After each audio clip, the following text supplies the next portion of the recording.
Assalamualaikum warahmatullahi wabarakatuh. Nama saya Nufatin Syairah binti Abdul Jalil, nama matrik MD 190102. Subjek FDM 5035 Diploma Project. Subjek major saya adalah Video Production Design. Kategori short film. Bertajuk Halusinasi, masa 14 minit 2 saat. Supervisor saya adalah Cik Syam Huzairi bin Muhammad Yusof dan pensyarah subjek ialah Encik Khairul Fazli bin Mustafa. Logo production, yang logo production ni adalah FS yang dikaitkan daripada nama saya, itu Fatin Syairah. Lion itu saya mengambil Inglowy Skincare. Lain halusinasi yang di mana cerita ni mengisahkan seorang gadis yang benar-benar Nadia ni yang mengidap penyakit mental. Nadia ni sering berhalusinasi tentang seorang gadis yang bernama Alia yang sering menghantuinya dalam hidup dia. Dan Nadia ni dia mengambil ubat lah untuk membantu mengawal kondisi halusinasi. Pada satu hari itu Nadia ni terleka untuk memastikan dia ni mengambil ubat. Tapi masa tu Nadia ni meroyan pada waktu malam tu sehingga kan dia berhalusinasi melihat Alia yang ingin membunuh diri di hadapannya. Dan Nadia ni dengan segera menghubungi polis untuk mengambil Alia ni. Ketika polis sampai di rumah, Nadia ni melihat tiada siapa pun di dalam rumah tersebut. Pihak polis pun memberitahu Nadia ni tiada siapa yang membunuh diri dan Nadia memberitahu ada seorang perempuan membunuh diri di dalam rumahnya. Pihak polis pun menasihatkan Nadia ni supaya jangan menyusahkan pihak polis. Nadia ni yang melihat berasa yakin yang dia ni melihat gadis yang bernama Alia ni adalah nyata, dan tanpa dia berfikir panjang, dia pun mengambil ubat dan terus tidur. Pada keesokan hari tu, keadaan Nadia ni semakin baik dan Nadia ni semakin rajinlah mengambil ubat. Lama kelamaan tu Nadia ni mula menyatakan bahawa dia sering mendengar suara seorang perempuan di dalam rumah dia lalu menyiasat sendiri. Tiba-tiba ni Nadia menjerit dan membuatkan jiran dia Mimi bergegas ke rumah Nadia. Mimi ni berlari ke arah Nadia dan ketika tu sebuah kejutan besar membuatkan Mimi terkejut apabila Nadia berkata yang aku dah tahu siapa sebenarnya Alia. Dan adakah Alia ni wujud atau hanya halusi Nadia? Dan Mimi yang melihat keadaan Nadia berasa risau dan mengambil ubat untuk memberikan kepada Nadia supaya dia tidak berhalusinasi lagi. Tapi Nadia ni enggan dan memberitahu Mimi supaya mempercayai, dan Mimi hanya menganggukkan kepalanya saja.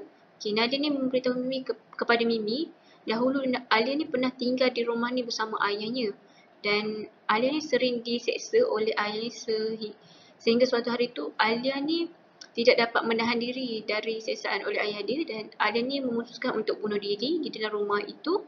Ayah Alia yang melihat anaknya mati dan mengambil mayat anak ni lalu ditanam di kawasan rumah itu juga. Mimi berasa yakin apa yang dikatakan oleh Nadia ni seperti benar. Mimi memberitahu Nadia dia akan membantu Nadia menyelesaikan teka-teki itu, dan mereka berdua ni mencari di mana ayah Alia menanam mayat Alia. Ketika mereka berdua pusing satu rumah, Nadia mendengar suara yang memanggil namanya dan dia melihat Alia sedang memintanya mengikut ke suatu tempat. Dan Mimi ni melihat Nadia ni seperti bercakap dengan seseorang, dan Mimi mengikuti Nadia ke suatu tempat yang di mana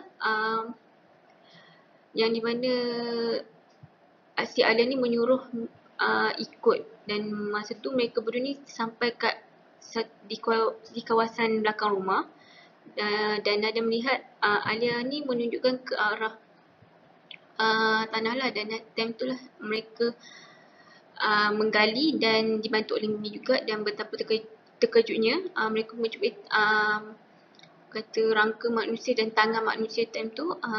Tentu dia orang syak itulah ada Alia, dan Mimi ni terus telefon pihak polis untuk datang ke tempat kejadian. Dan selama ni Nadia ni bukan berhalusinasi tetapi dia boleh melihat apa yang tidak boleh dilihat oleh orang lain.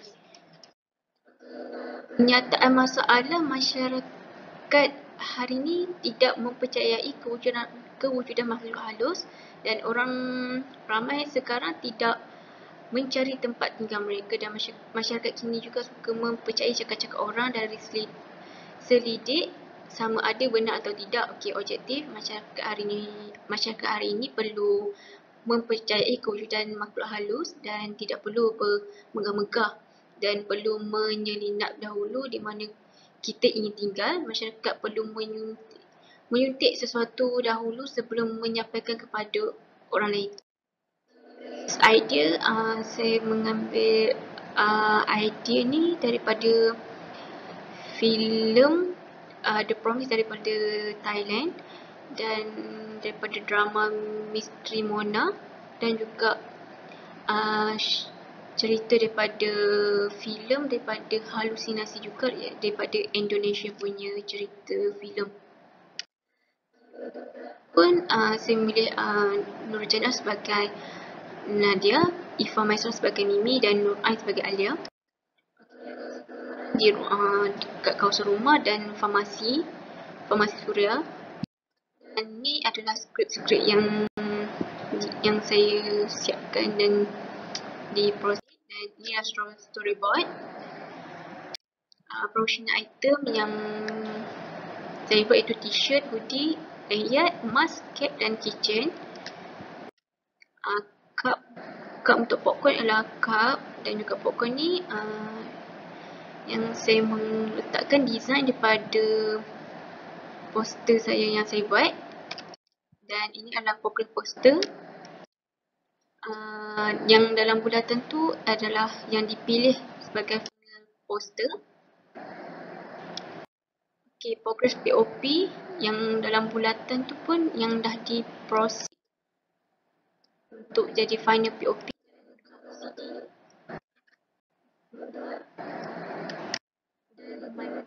Dalam mapping ni ada yang mana ada objektif, problem statement, lokasi, karakter, camera angle, plot idea dan juga introduction.